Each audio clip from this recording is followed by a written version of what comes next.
How to fix Instagram Reels Unavailable problem. Hello everyone, in this video I'm going to be explaining to you how you can fix Instagram Reels Unavailable problem. If you're facing these kind of problems on your Instagram app, follow these steps to resolve your issue. Firstly, open settings on your device.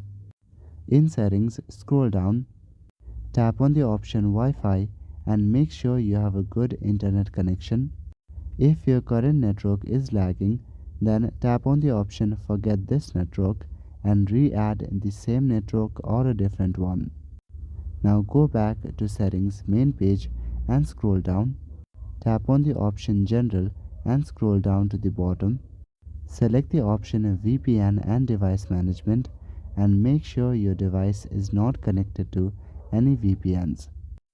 You might be facing Reels problem because of the update. Make sure you also check for updates that may be available for the Instagram app in the App Store. If there are updates available, then update your app. Again, open Settings and go to General.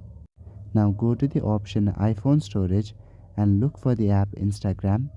Tap on Offload app to clear your cache. So that is it for this video. I will see you in the next one.